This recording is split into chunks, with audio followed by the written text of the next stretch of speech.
So ikaw pala yung asawa. Hindi na ako magtataka kung bakit may kabit. Ito ay laban sa pagitan ng asawa at kirida. Isang malinis at matino at panirang kontrabida. Basta kabit masama agad. Tapos ikaw na yung perpekto. Tandaan mong hindi maghahanap ng iba kung tinuruan mong makontento.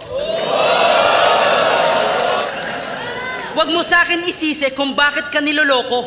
Ako ang reserbang ilaw ng tahanan kasi sabi mo daw, napupundi na ako. Noon, sinasabi mo pa, I love you babe, ikaw lang sapat na. Pero ngayon, putang ina mo, sumusobra ka na. Pag nadadapa, dahan-dahan, okay ka lang ba? Pero ngayon, tanga naman na ito, bilisan mo na. Yan. Di porkit mahal tayo, kampante at wala ng self-conscious, be always attractive to your partner, gawing third party nyo si Jesus. Try mo kasing mag-ayos.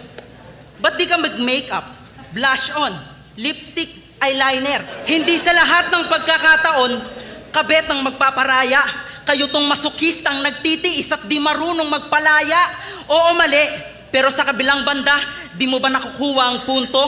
Ang tunay na loyal kahit may lumandi, di yan natutukso. Kaya kasalanan ko ba na nagmahal ako ng taken?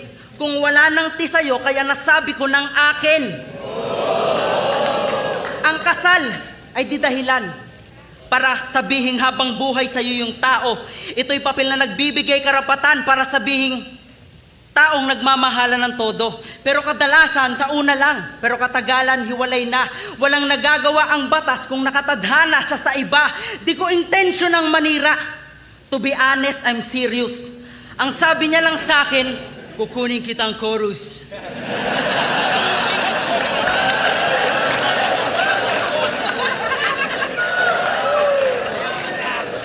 Tapos biglang may alak na. Biktima lang ako. Lately ko lang nalaman na meron palang kayo, kaya wag ako awayin mo. Kung naging mapusok at marupok, ang haligi ng tahanang walang tibay, naghahanap yan ng pukpok.